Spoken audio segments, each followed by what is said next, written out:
We're live, we're not started, but we're live. It's pretty small. Yeah, this is pretty small. Slow week, and slow week, and no money feel. Yeah. I've got a couple handouts, can I do that now, or should I do it? You can hand them out, yeah. Yeah. Yeah, he started making like upstairs. Or you could, yeah, you can hand them now, and then I'll call the meeting to order, yeah. And then Jeff, Two things that is Jeff didn't coming make it in your soon? packet, it's a welcome. Looks like his stuff is over There's there. a schedule. Yeah, he's been here, thank you. It's probably, I think I got it, but I'll take a hard working with one of our copy. departments. Email. These are two things that didn't. Oh, they did? There's a welcome from our chairman. Oh, I got this, but, You got the welcome? yeah, on the calendar. I read it, but that's okay. I just have to have a hard copy. I got Okay. it. Sorry, guys, I thought you. Thank you. Thank you. So I'm going to call the meeting to order. I'd like to call the Cook County Board of Commissioners regular meeting to order. Let's rise for the Pledge of Allegiance. I pledge allegiance to the flag of the United States of America and to the republic for which it stands, one nation, under God, indivisible, with liberty and justice for all. Okay.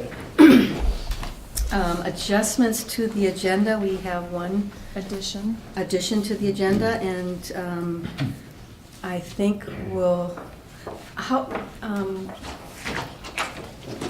think we have him first and then Bill comes after. Okay, so we'll go for you as number 4, Dan Larson with MRCC. And is that okay with you, Mr. Cadwell, if we move Dan to the first thing before Bill Lane on our agenda? That's perfect. That's Okay, what great. Dan had asked for. Great, awesome. And so, with that addition, do I hear a motion to approve the agenda? So moved. Thank you. Second. Thank you. All those in favor, say Aye. aye. Aye. Thank you. And now, we have a public comment period, and I just would like to read a quick thing about that. At this time, the public is welcome to address the county board on any matter of county concern. When invited to speak, please state your name, address, and the topic you are addressing. Members of the public may speak respectfully for up to 5 minutes. The public comment period is limited to 30 minutes. Issues shall not be debated during public comment period, and at the board's discretion, the board may agree to schedule matters that are addressed during public comment period on the current agenda or on a future board agenda. All discussions will be civil and must be directed at the board and not at other members of the public. So, thank you, Arvis, for joining us today for public comment. And so if you would like to come up to the microphone and state your name, etc. Okay. Arvis Thompson, District 1. Thank you. First, let me say this is very uncomfortable. My stomach is rolling and the butterflies are down there trying to figure out how to stay calm.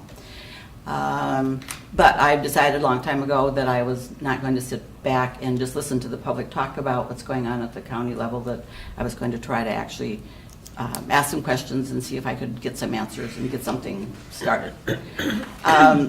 I can't believe that the county is looking at the high increase in taxes at the time that they're talking about throwing money into a community center, spending $2+ million to build a building to take on daycare that does not seem to be a business that a county should be getting into, that it's a private enterprise, that you would be creating a department, adding a director, adding 6+ employees, that the thought process about where that's going to take us, what that's going to mean down the road, building an empire for someone on the backs of the county does not seem right. And the community center daycare is only one example of decisions that have been made in the past that didn't end up where they were directed to. When the community center, I thought, was going to have a repair job, it ended up being called the Y. And that has turned out to be another thing that you seem to want to support, and the community is not behind you. The community doesn't want to speak, and I don't know why, but they don't seem to want to. I don't know why you would want to start that department, start that daycare process. There are individuals out there who are already involved in daycare. There's a cooperation station who's trying to make it work. Why are we involved in that? At times, I think the commissioners operate like a gang. You're being taken down a path, and as individuals, you all have ideas and opinions that maybe you wouldn't have, or that you don't express in a commissioners meeting. That somehow some other mentality takes over, and the common sense, the reasons that you were elected, the responsibilities that you have, are somehow being lost. I hope that at some point you can return to the individuals that you are, that you can think on your own, that you can say no, a word that we don't hear nearly enough out of the commissioners. My last question is, does anyone have it in their character to admit that they ever made a mistake and stop fueling the black holes that we seem to be getting into? Thank you. Thank you. Thank you.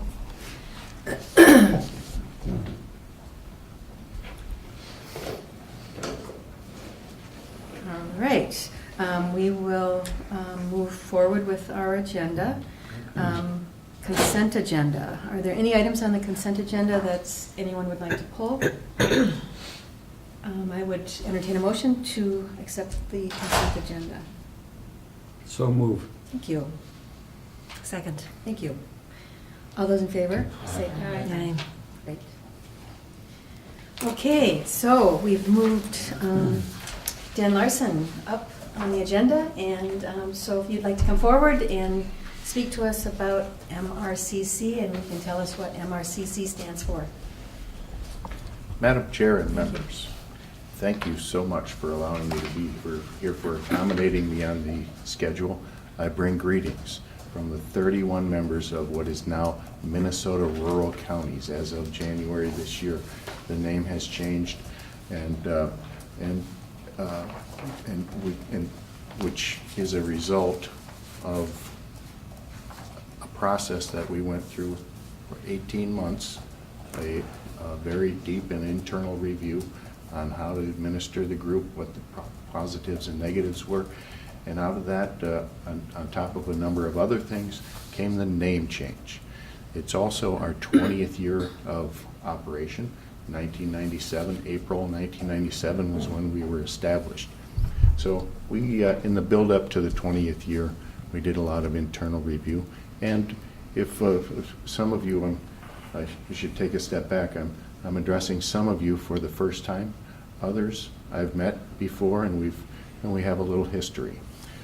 This county has history with the Minnesota Rural Counties Caucus. It was a charter member of MRCC in April of 1997. So just to take a step back, I want to just kind of lay the groundwork for where we started and where we are today. The group started as an organizing a coordinator of counties, of rural counties. We are the only organization that advocates specifically for rural county concerns. And so we've got three primary reasons why I want to talk to you today about. Ultimately, there's letting you know there's a place for you to return your membership, to add your strengths and energies to Minnesota Rural Counties. And the first would be political. You have to acknowledge these days that there is a different culture and there's a different economy between the metro area and the rural area. And so as the rural counties deserve an organization that advocates specifically for their concerns, and that's MRC. We've been at it 20 years. We've got an established and tried and true communication network. We've got a leadership network. We've got a fast response team, and we've laid out some very good programs that are benefiting all the greater Minnesota counties. It's in some specific ways I'll get to how they're benefiting Cook County. So that is our genesis. We coordinate rural counties, and we started out prior, 18 months prior to 1997, when 5 counties came to me. At that time, I was just starting out as a lobbyist. I'm the only administrator, the only staff person this group has ever had. And 5 little counties came to me and said, we have a problem. And the state wants to impose a one-size-fits-all wetland plan for the whole state. And for wet counties like Cook, Lake, Itasca, all the way across, you name it. You understand the topography and the geography of Greater Minnesota. That was a lockdown on economic development for Greater Minnesota. So we went to work. I said, if it's just you 5, you're dead. It was the governor, PCA, DNR, all the organized sportsmen and environmental groups that were solidly behind this. At that time, it was Governor Ernie Carlson. So how do you put the stops on that if you're 5 little counties that I had to frankly look at where they were in a map? Well, you ask if anyone else hates it as much as you do, this plan, and if it's going to impact others. And they said, oh yeah, there's a lot of them. Well, what about your state organization? The state organization has a metro and a rural component, and they're not going to move on it. Okay, you're going to have to communicate to those other counties, and they're going to have to join, and you're going to have to make some noise. And that's what they did. We actually put a resolution together, and ultimately 23 counties adopted, including this one, that said we will not abide by the Wetland Conservation Act in this form. When we got the first 5, we got it out to the media. 3 more joined the next week, 3 more the next week, and we started the ball rolling. Pretty soon that stopped this plan that had the support of all those entities that I talked to. It was around the corner, it was gone, and we put the brakes on it because we got together and had a coordinated message. After that, the group wanted to stay together, and that took 18 months, by the way. And once other groups started to see that we put the brakes on that plan, they started joining in. We had the builders, the Chamber of Commerce, and basically that last year, we didn't have to do a lot of work. And out of that, I think it's important to recognize a better plan came out of that, where you have a 3-tiered system that recognizes in wet areas like here, dry land is a better public benefit in many cases than wetlands. Why would you need more wetlands in a county that's already 80% wetlands? So that's the genesis of the organization. We've done a couple of other things since. So that on the political side again, Metro Rural, the only group that advocates. On the pragmatic side, if you look at, there's something in your packet that says Cook County MRC derived benefits. We took 2 things outside of the wetland thing that was only MRC, that we were the only ones that did the work on it. And those were a change in the formula for vulnerable children and adults. And then when the legacy constitutional amendment passed in 2008, I told the group there's $400 million additional dollars coming into the state annually for arts, parks, outdoors, and clean water. There's a part of this for you. And I noticed that, and this is just because you had somebody representing rural counties at the state capitol. So when they were carving up the park and trail money, there were 2 entities at the table, DNR and Metro Parks. And I went back to the group and I said, that's it. We're going to create a brand new state-of-the-art regional park and trail system for Greater Minnesota. You're going to get a corner of that money and it's going to be dedicated to Greater Minnesota. 18 months again. This was, maybe some of you remember, but that was Metro didn't want a thing to do with this. They fought us at every turn. There were 19 well-heeled lobbyists on the other side that didn't want Greater Minnesota to get one dime of that dedicated funding. So we worked it again because we had leadership, we had good chairs, and 18 months later, there was funding that was allocated that took 20% of the Park and Trail constitutional dedicated money and allocated that on an annual basis to Greater Minnesota. So that is the equivalent of a decade's worth of funding that Greater Minnesota used to get every year for between 2011 and 2034. Excuse me, Dan, I just wanted to, because Bill is on the agenda next, I just wanted to let Bill know that we did add an agenda item before you. And so that's what, and I know you keep looking at your agenda. So we just added an agenda item. So I'm thinking 10 more minutes. 10 more minutes. Okay. I'll be I'll done. watch on video. He'll be done faster. I'll be done before that. He'll be done before that. But I just wanted to let you know so that you aren't standing Yeah, no, it's fine. wondering what we're up to. Thank you. Yes, thank you. And thank you, Dan. I'm sorry for the interruption. Madam Chair, if you want me to move along, just. No, this hey, is, come I on. just wanted to let him know so that he wasn't All right. in the dark, back there in the dark. But you got to admit, it's a Alone. good story. Yes. Okay. Yeah. So Greater Minnesota Regional Park and Trail System, we did what we said we were going to do, brand new, state-of-the-art regional park and trail system in Greater Minnesota. Now, if you look at, I went through some of the projects, and on this, you guys have done pretty well. This is on the pragmatic side of things. So you've looked at that program, and it seems to have been working for you, at least on the application side. So, and then vulnerable children and adults.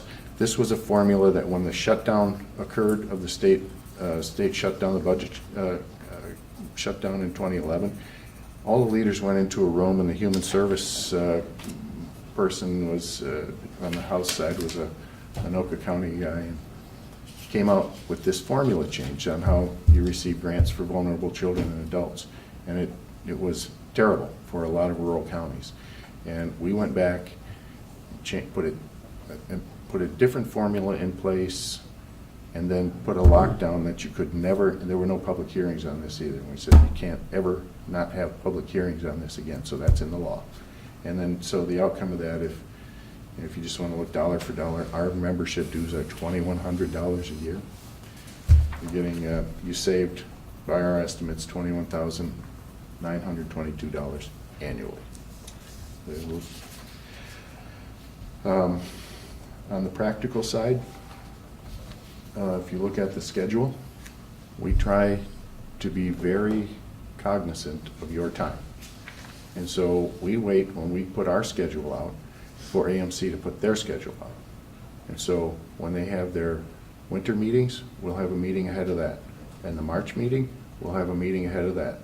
In the September meeting, our next meeting is the 13th. AMC's got policy on the 14th. So where you're going to be, we try to have our meetings at those times. During the session, we'll do interactive television meetings where it's basically me reporting. Anybody that has concerns can get back to me, and it's easier for you. You don't have to, you don't have to drive so far. And then the group does like to meet 3 times a year. So they like to be under the same roof, in the same room, and 3 times a year is, pretty good. So that's the practical side. One other angle, members, is, well, I'll invite you to look at what your colleagues are saying. There's some good comments there, but what are we doing over the interim? And we've got, it's a pretty full plate. Nobody understands better than you. You guys are oceans wide in the things that that are asked of you to cover and address. We really have to, since I'm the one staffer and really part-time, although I've dedicated almost all my time to this group, you really have to narrow down what it is you're going to focus on. So the things we're working on over the interim, the Enbridge pipeline thing, they've got an over-assessment on the Enbridge pipeline. Enbridge is challenging Department of Revenue on the valuations they are imposing. They're out of step with Wisconsin and North Dakota. So that's in tax court right now. The potential outcomes of this tax court case are staggering for several of our counties along the line. And for the rest of the counties, because other utilities are going to be looking at this case, very important case. So I'm working with Matt Hilgart of AMC on that, and we're going to have something at AMC to address this. But the second thing on this interim programs thing, I just want to talk about two more. The second thing is something that I've been thinking about for a long time, and again, it's coordinating and bringing rural entities together. I've thought for some time that there ought to be a book on Greater Minnesota needs. Nobody's got it in one place to say what's rural education, what about rural health, what about rural local government. This would be a chance for me to talk about something nobody understands, but is very important to us as counties, on transportation funding. Constitutionally dedicated money for gas tax, tab fees, and license tab, so your county engineers can plan and have dedicated funding. Nobody understands that outside of these county groups. So we're putting this group together.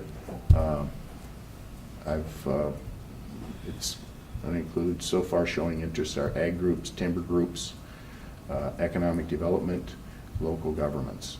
And we're going to put the notice out for the first conference call. It'll be next week, and we're going to see if we can find something that where legislators could hear from a group representative of Greater Minnesota on all those topics at the beginning of the session, that this is what we need. Don't come out of the session without addressing these. Middle of the session, and then at the end when they disappear into those rooms and nobody really knows what they're doing. So that's something I'm excited about. And then the last thing is something we're calling the Greater Minnesota Workforce Opportunities Grant Program. This taps into broadband, economic development, and really the park and trail thing. Rural Minnesota has to get on board on the workforce stuff, and I heard the previous testifier about daycare. I understand the needs and workforce. We understand the needs. So how do you do that? And so this is a concept where you do a pilot program to identify those energetic little economic development initiatives that are marketing the assets of a region. Why would somebody want to live in this region? Digitally, so that people in the cities are a different state. If they see something about Cook County or the Northeast and say, why do I want to live there? And they hit jobs in the Northeast, something should come up that says, welcome, you're in the right spot. You're in Greater Minnesota, you're in the Northeast, you're in the Arrowhead region. Pictures, things that would tell somebody why you want to live there. So, but what happens right now too often in Greater Minnesota is you get a few people that say, yeah, that's a good idea, let's do it. And so you got 10 to start with, and over the course of a year and a half, then 7 of them peel away, and then you're down to 3, and they don't have any support and money.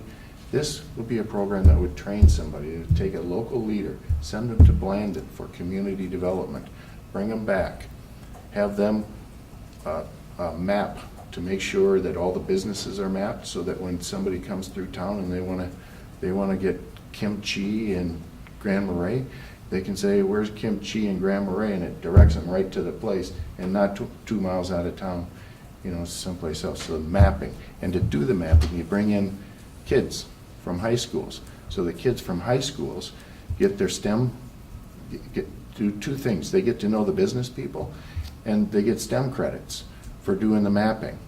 There's a lot of good aspects of this, and we've had a hard time getting it off the ground, but we're working with economic development people and broadband people. And by the way, I work very closely with Dana McKenzie, and there's nobody better, as you know. I've worked with her since she was an employee here. So, and where I talk about I'm almost done.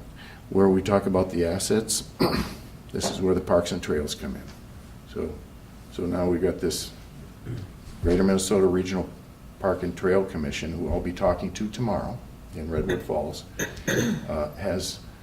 they've rolled out the first 30 parks and trails 2 years ago, and now the next 30. So they're on to 60 parks and trails, and this is that system that we talked about. So there's more, but let me close the loop on this. Cook County was a charter member of our organization. My group sent me out here to say, greetings, first of all, but there's a place for you in Minnesota rural counties, and we want you back. We need to grow.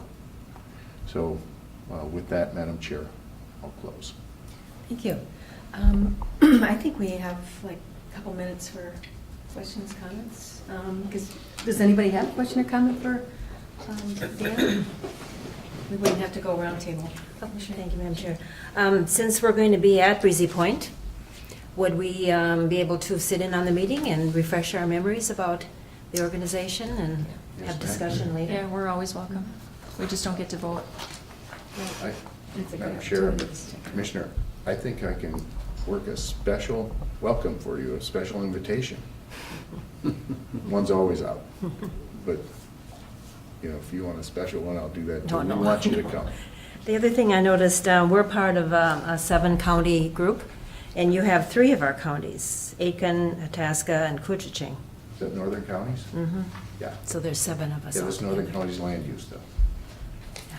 Is that right? Am I talking about the right group? No, well, there's the Arrowhead Counties Association Ah, and N Club, which is another group, and then we have the Laurentian. So we have 3 You guys got groups a that lot are of groups. regional, and That's the- ARC, and then all right. But Ginny's talking AOEA. about our district. We're District 1 with our 7 counties. Mhm. That's what she was talking about. Referring The quarterly to meeting. 3 Oh, okay. of the 7 counties. So are that's part of called the this. North. No. that's Arrowhead that we go to District in 1. Duluth. Oh, it is. Mhm. Yeah. On Wednesday, I'm sorry, when Wednesday, when we meet on Wednesday. When we meet on nights. Wednesday, out of the 7, there are 3 counties that are part of this right now. Okay, yes. Yes, But what is the name of the group where we meet on in Duluth? Arrowhead. Arrowhead, that's what I Which thought. is also our District 1 group. It's the same group that's It's in the same Arrowhead. group as District 1? Yes. Oh, okay, I learned. Okay, 2 names, 1 group. Okay. 3 We'll different move on. names. Thank you, I'm sorry. So why are we missing the other 4? I know why we're missing Cook County, we're not going there. But why are Lake and St. Louis and Carlton and Pine not in MRC? We are in an outreach phase right now. I have visited a couple weeks ago, Carlton County. Lake County, I was slated to try and get there today, but their meeting is going to be at 2 o'clock, and they just haven't, Were they in originally? Lake County was. Yes, that's what I thought. Yeah. Yep, Lake was. And when did they leave? Oh, that might have been 10 years ago now, Okay, yeah. all right. And this might be a conversation that we have at our district meeting just to find out what's going on. Because some of the stuff that you've talked about today, we're already doing. So we don't like to teach other people new tricks. But doesn't mean you don't have something beneficial for us to learn and pick up from the group. But I think that for us, for the fee that's included in that, and the time that we have to dedicate to it, because a lot of us have other jobs, and thank you for having ITV meetings, that's helpful. I think we need to, at a district meeting, have a discussion with all of us together on this, because we have the new group hasn't had a lot of time to review it. Fair enough. Could I suggest, Madam Chair, that we bring this up for discussion at our next committee of the whole? It's a good idea. And it could be part of a greater conversation. Or do you wanna do it now? Committees. No, we don't want to do it now. But, but I think now's the time to ask Dan questions. Sure. So, not to have discussion. So, we do need to talk about our committee structure and our committees. And I think a committee of whole would be really excellent place to do that. So, good suggestion. Any, Commissioner Deschamps, did you have any questions for Dan? And just to reiterate, there are a lot of committees, and that's probably one of the reasons that we're not jumping on this bandwagon, is there are a lot of committees that are hitting on a lot of the same points, as Commissioner DeKirk pointed out. But the beginnings and how you told your story, obviously, for the dues, it seems like there's a financial benefit. Are there room, because we are always saying in Cook County, and I think it's true, that we're not just a rural county, we're really an unusual rural county. Mhm. And a lot of our needs are different than all the other rural counties in Minnesota. Right. And so I wouldn't want our needs to get washed out. We're pretty unique, pretty specific, and but I think there might be a benefit in this, but we will explore that. But okay, so my question was, are there room for a lot of sometimes even competing needs within this group? Not sure I understand the question. If we have desires for our area and other groups in the county, let's say you have 20 members and 10 of them don't want to support this and 10 do, I mean, do you, Yeah. I mean, does Probably the haven't run entire into that. group have to Well- support a requirement? I get it. We have never not had a unanimous vote on something. I hate to. You haven't met us. Yes, he has. Well, I mean,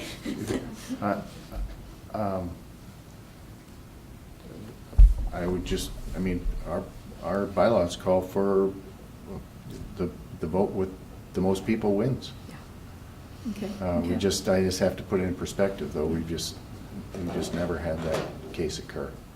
Okay. Thank you. Thank you. Thank you. I just want to reiterate, I mean, we're already doing beneficial things for this county, so, and I get it. if you value a group like that can bring these things to not only Cook County, but to the state, this is a group that needs support. Great. Thank you. Thank you. And we will be discussing this further. So don't feel like you've presented to deaf ears. We're hearing you, and we will be talking about it. Well, thank you. Great. Thank you for Thank you, Dan. getting me up here. Thanks Such for a taking the beautiful time. thing. Thank Yes, you. thank you. Thank you. Okay. All right. Thanks, Bill, for being patient. Good morning. Good morning. You had me at kimchi. Did you find a spot? I did. At the co-op. Good morning, everyone. We have two items on the agenda based on our August 9th meeting of the Planning Commission. The first is a amendment to the conditional use permit for the Superior National Golf Properties at Lutzen. Common Interest Community number 22, which was approved in the early 2000s. In 2012, there were some issues with an internal configuration on one of the properties, and the homeowners association came to the then Office of Planning and Zoning with the intent of revising the declarations and covenants to reflect a new setback minimum on open space properties. And the open space is an important component of the properties, and but the issue is that the declarations and covenants need to be addressed and approved by the Board of Commissioners because it's integral to the PUD and to the plat. Unfortunately, the homeowners association didn't do that. So a couple months ago, I got into conversations with Mike Larson, who's representing the homeowners association.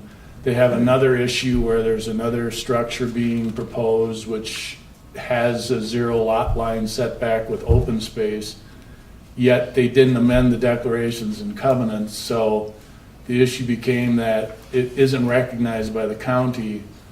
So, and this sounds like a roundabout discussion on my part here, but the issue is that this is basically correcting paperwork which was deficient to reflect the current setbacks of 0 feet abutting commonly owned properties.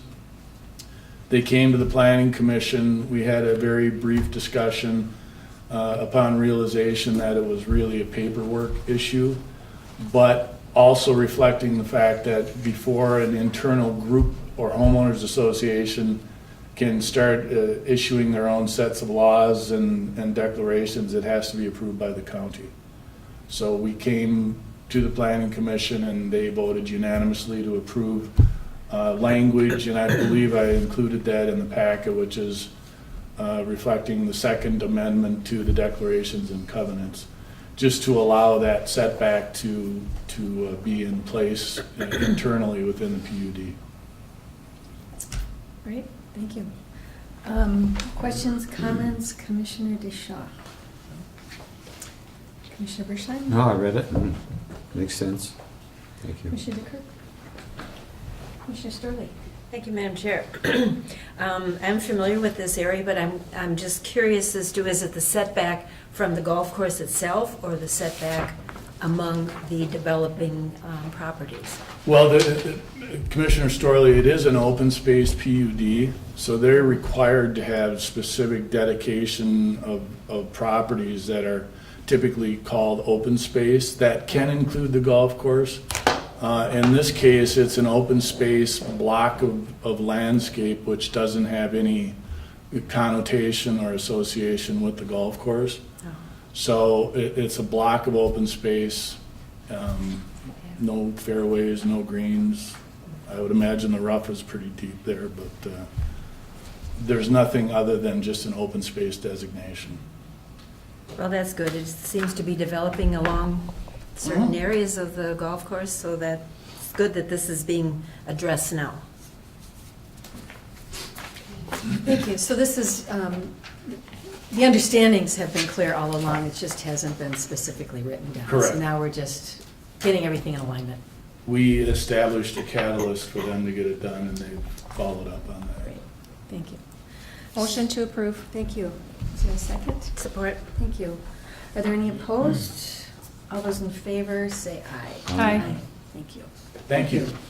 The second item is a interim use permit request by Kazir Properties LLC. Blake Kazir and Stephanie Love are the proprietors of Positive Energy Outdoors.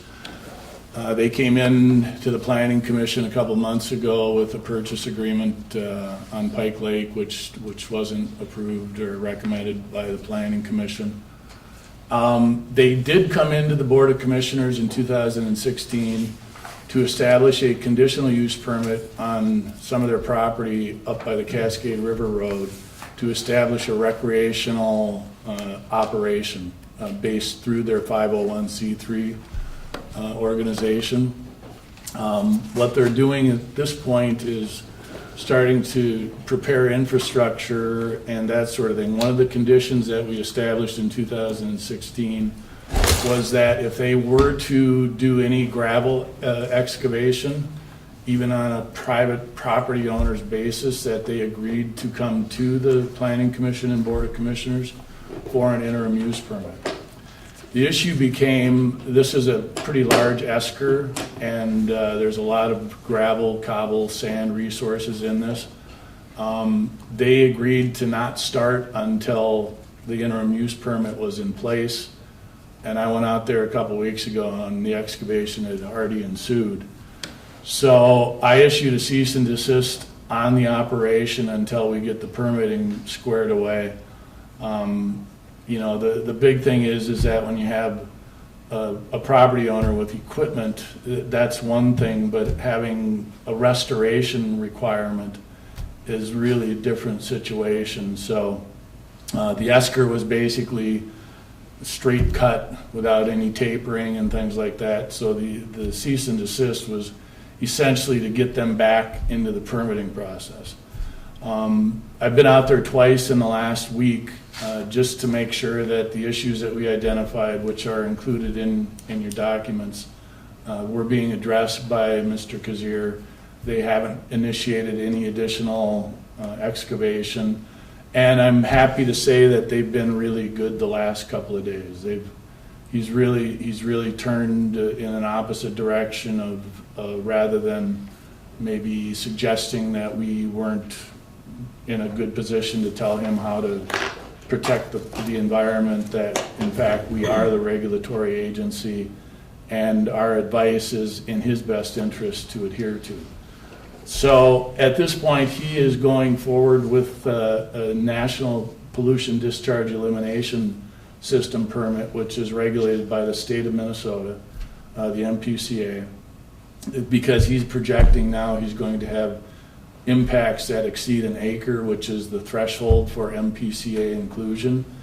That means that he still has to meet our requirements, which is a large site stormwater permit, but he also has to meet the state's requirements, meaning that he effectively has two agencies now watching what he's doing.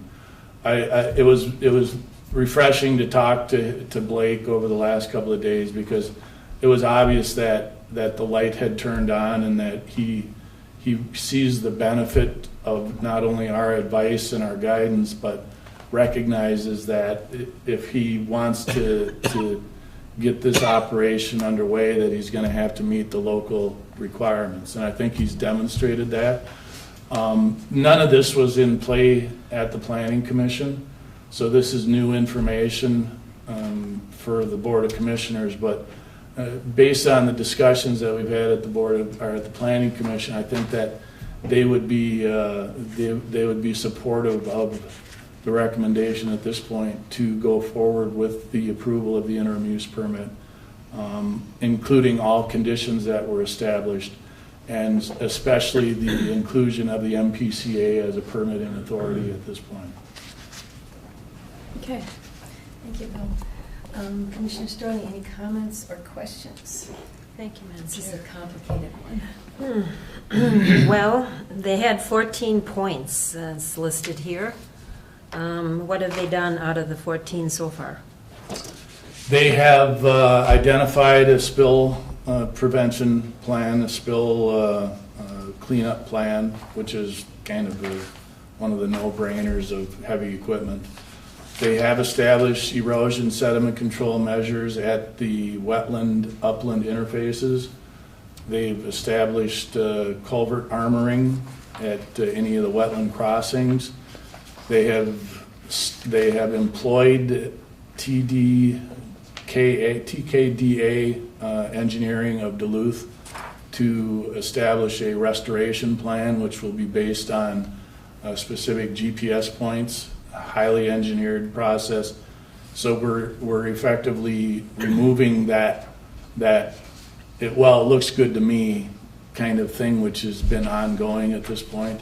And he is required now to adhere to the restoration plan. He has further identified the site areas where he will be doing additional impacts.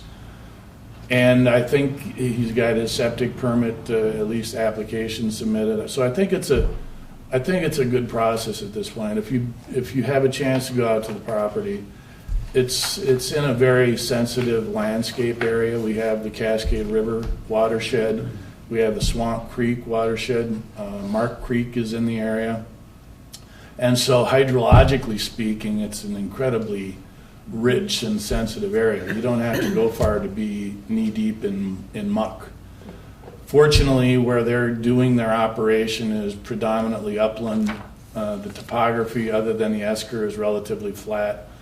So in working with the others of the Land Services Department, and Soil and Water has been a great asset here as well, we're pretty comfortable that if they adhere to those 14 conditions, we won't have any issues on the site. Do you recall when he came before the Planning Commission? Was that I think that was August 9th. August 9th? Yeah. Okay. So he's only started improvements in the last couple of days, is what you're saying? Yes, it took a little visit to Okay. point out that things were not as projected. Okay. And is there, did I read there's a time limit? This has to be sort of resolved by August 31st? No? No? No, okay. Yeah, there's an August 31st deadline. 31st for something here. We talked about it during the meeting. I'm sorry, yeah. In his initial application, which was submitted May 1st, 90 I'd sent days. out the application for reviews to the soil and water engineer and also the MPCA. And in that process, we had to give him a 60-day notice and then a 120-day extension, meaning that from submittal of a completed application, we had to make a decision within 120 days. That 120 days is effective August 31st. That's why we kind of condensed the whole process, and I came in here as soon as I could to adhere to 1599, which is a state rule. Can that be extended? At this point, if we're in the process of a decision, no.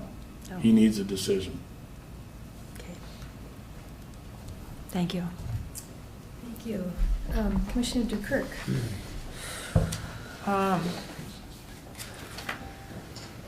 Commissioner Storley, it's okay that he didn't start until a couple of days. The biggest concern was that the cease and desist.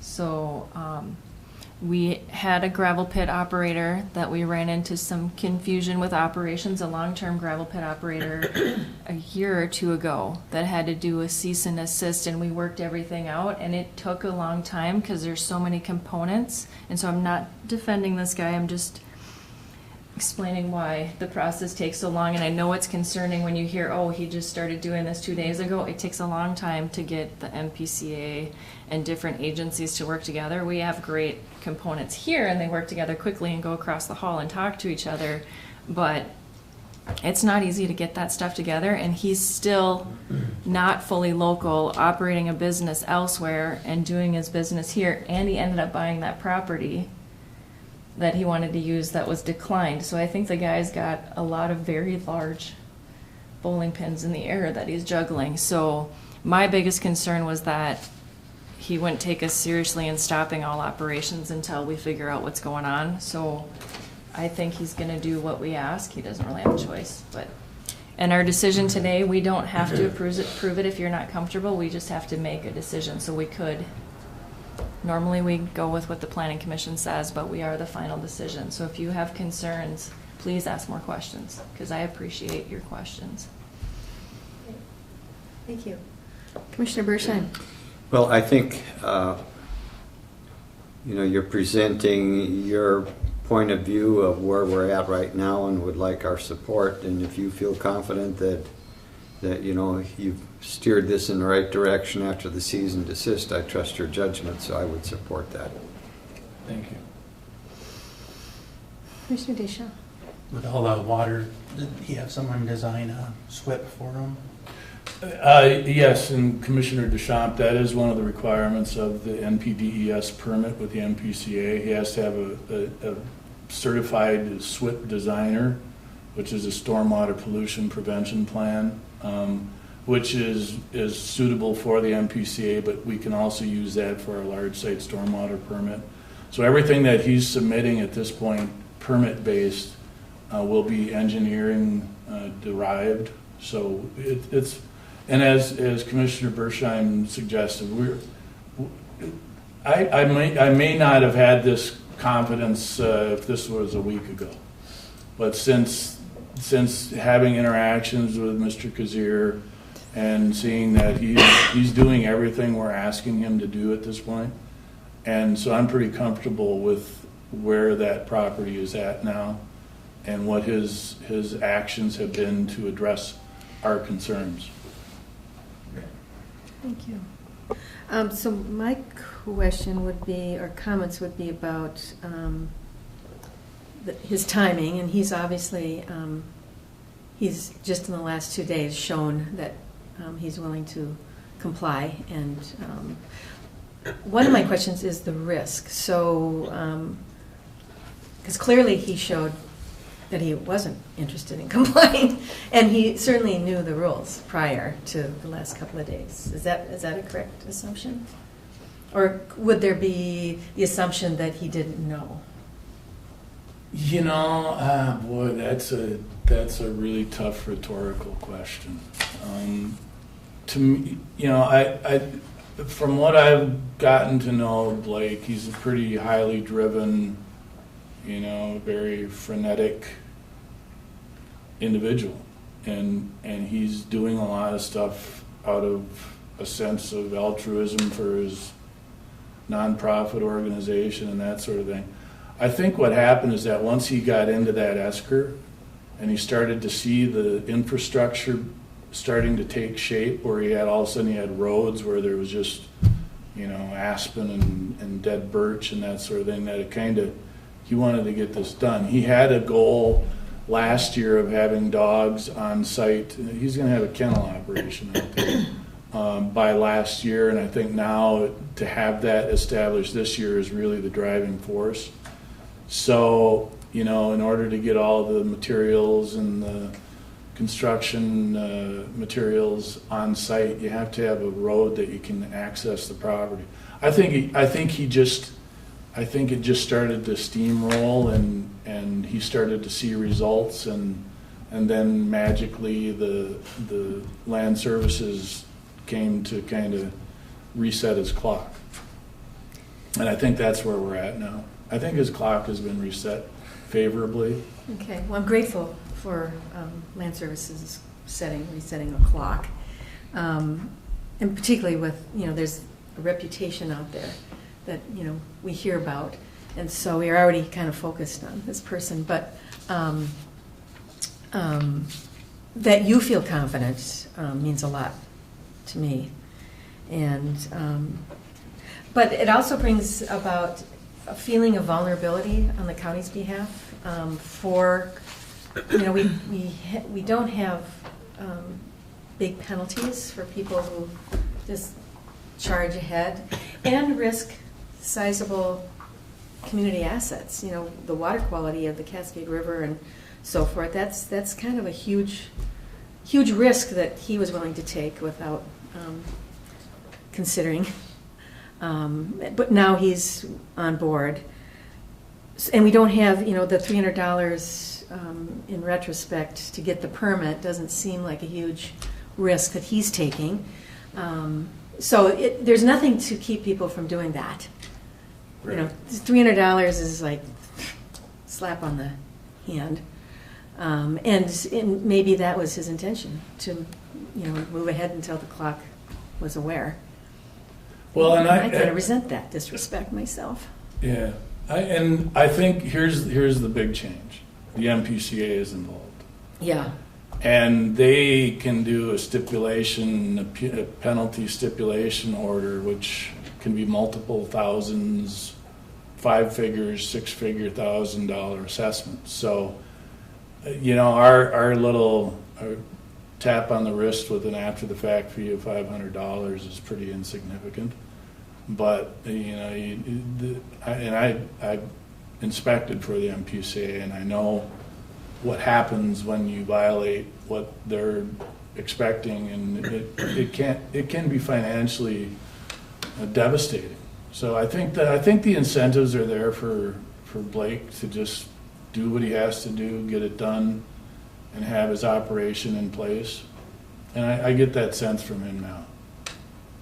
Yeah, and clearly that action shows that he's willing to accept the consequences of his actions, and he really does care about the water quality and environmental concerns and so forth. So he's acting in that way. It's not just he's saying those words. Right. So yes. Oh, I'm sorry. Commissioner Sterling. So what will be the follow-up after August 31st? Will there be a follow-up and things are then slowing down again and picking up, or what's your plan? Well, from my perspective, it was kind of, for me, it was fun to put my stormwater hat back on. So I'll be going out there regularly just to see how the operations are in being distributed about the landscape and that sort of thing.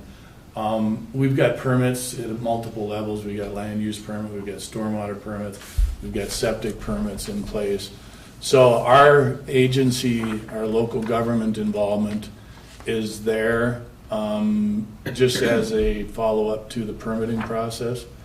And I want to make sure that because of the fact that I issued a cease and desist, that when I release that cease and desist, that he's adhering to the requirements of the permit. You know, that's effectively ends the involvement once the build-out is complete. But I think that we have the incentive to do repeat visits. As a follow-up to the 2016 conditional use permit, I am required to do a site review within a year, which means I'll be doing that here shortly, which will go to the Planning Commission and come back for a completely different issue, which is establishment of the recreational operation. But I can certainly piggyback stormwater onto that. So I'm comfortable that someone from our office will be out there on a fairly regular basis, and we'll go from there. Thank you. And then my other concern is there are only so many areas where we have control, or so I'm worried about disrespect on other levels, but I guess we have to allow those to play out, and obviously with his change in work, that the rest of what he does there will be respectful of his neighbors, of which I realize there aren't very many. Right. It's pretty much out there in state land. But I'm uneasy. It feels bad. But I think you're right. I think he's obviously shown that he's changed. Yeah, and that's at this and I don't know point- that we have any control over. Well, we do. Yeah. We do, and that's holding him responsible for his permitting process. Yeah. And I think We have I'm control over comfortable with, making sure that the county's interests are upheld. Great. And yet, he is allowed to go forward as a property owner and do some of the things that property owners are allowed to do. And Right. we just have a few more fingers in this process than most properties. Great. So I think in the long term, I think it'll be, we'll kind of look back and go, wow, that was a lot of to-do about very little. Yeah. Great. That would be a perfect outcome. And then the planning commission vote was unanimous to approve this. didn't. Or was that in here? I looked for it. but- I think it was. Yeah. Okay. I think it was unanimous, yeah. Unanimously There's by. always one planning dissent commission. in that Okay. commission. Great. Yeah. Okay. Motion to approve. Thank you. Support. Thank you. Any further discussion? Any opposed? All those in favor say aye. Aye. Thank you very much. We'll hear from you Thank later. you. Yes. Thank you, Bill. Okay. Administrator, oh, wait. That We have consent a- agenda? We have a break. If we keep going. Let's just move forward. Do we have a Very consent agenda? already did We it. did that, okay. Sorry, You so- were the first one to motion it. that's right. good. So we'll move forward with Administrator Now we have a question. Cadwell's report. He has on vacation. Thank you, Madam Chair and Commissioners. And really, I have very little new to report, other than the Budget Committee meeting is meeting this afternoon. We will be walking through the public input process with the budget, so expect, our goal this afternoon is to review the direction that the board gave yesterday, or last week at the board meeting, and to talk about the WTIP third Thursday, and the public input sessions that are scheduled, and make sure that we try to meet the needs of all of those upcoming points of contact. Again, for the purpose of meeting a September 19th preliminary levy deadline. So that's really what we're working on. The balance of my update would be just a listing of the current job vacancies that we have open. County engineer position closes on Friday of this week. The PHHS director is open until September 1st as an internal posting. The assistant county attorney position will be up on the website and available this week. We have the 2 social worker positions that we approved last week that we need to get posted, and we have a full-time deputy sheriff position. We had originally posted as an internal posting and did not fill it, so we're posting it as an external posting. Wow. And I'm sure that's not all of them, but Auditor's office. right. So we've got a lot of major positions that we're dealing with. To date, I don't have any applications for the engineer position.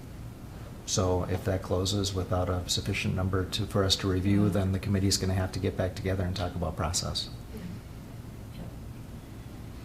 Are there any questions or comments on that report? It's,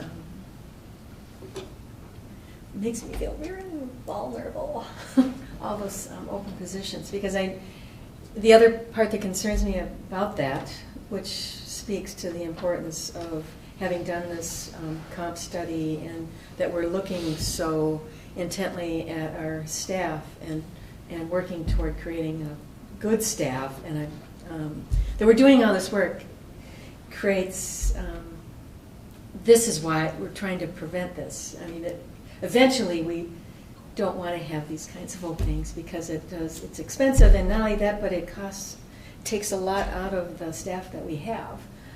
For instance, Attorney Hicken without her assistant will be stressed.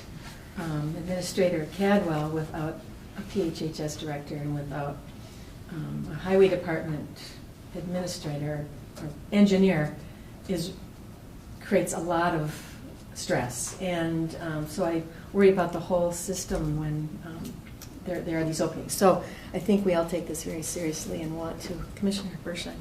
Yes, having worked in this, I know we're remote, and I understand that, and that's a big factor, but I think when these things happen, especially if we don't get an applicant for county engineer, we need to take a look at that and do some assessment or discussion about, okay, how are we positioning ourselves in this market? And so that may have some implications on, how we go forward.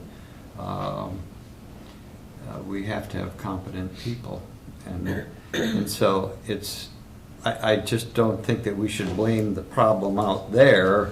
We have to look internally to ourselves. It's one of those Pogoisms. We've met the enemy and it is us. That's the one I say that a lot, but and I'm not saying that negatively. Did but we get called a gang this morning? Yeah, Yes, but okay. so I would just like that, and I think you all know that, but I would like to just mention that, I think, to the public that is viewing this, that, this gets serious. This is time for some internal review about, the net we're casting for these positions.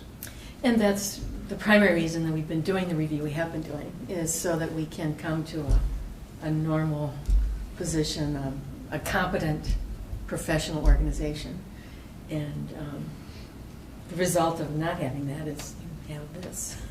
So we're getting there. We're on the right track. We just aren't getting there quite fast enough. And and we have to do this and that at the same time. So yeah, we're gonna have to jump in there and do more work to attract and maintain, sustain the staff that we have, and try not to overly stress out the staff that we already have. And that's so easy to do when when you have a position opening in the auditor's office and a position opening in all these positions stresses out the staff. So we should be kinder and work harder. Okay, thank you. Commissioner, this leads into, I guess we led right into commissioner concerns, and our primary concern is that we get our staff up to snuff. Other commissioner reports. Commissioner DeKirk. We all know I like to be optimistic and positive.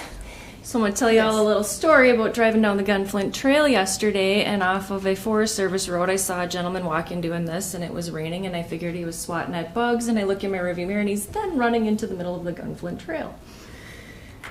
Obviously not swatting bugs. So once I got myself turned around, local truck operator, I know you're probably not watching, you know who you are. Thank you for stopping on the Gunflint Trail to help somebody. Couple of cars had stopped when I turned around, and some people who are staying at our rec park were out blueberry picking 5 miles down a Forest Service road. Their vehicle didn't start. So thank you, law enforcement. Thank you all the people that stopped on the Gunflint Trail to help these people out. They got to town safely and their vehicle was picked up, but this is a one-of-a-kind community. Yeah. What kind of community would it be if we didn't stop? A semi-truck stops. You know, a dump truck stops Wow, to check that's on. awesome. Yeah. Yes. Other concerns or concerns that were not helpful enough? The concern is we are helpful. It's great. Any other concerns? Okay. WTIP, Commissioner Starley, you're going to do the Just an update on the meeting. I think folks that are watching us need to know that Thursday evening, they can tune into WTIP at 7 p.m. And there will be a group of us there, a couple commissioners, Brady, administrator, taking questions. And that'll be an hour of that. That'll be the first really actual beginning of our discussing levy and different things that are going on in the county. Great. 7 p.m. Great. That will be a good one for budget conversation, beginning of budget conversation. And then also speaking of budget and financial long-range planning, we have a special meeting scheduled on August 29th. It's a board workshop from 1 to 4. Anything else? Motion to adjourn. Okay. Do I hear a second? Second. All those in favor? Second. Okay. Very good. Thank you. And on that day,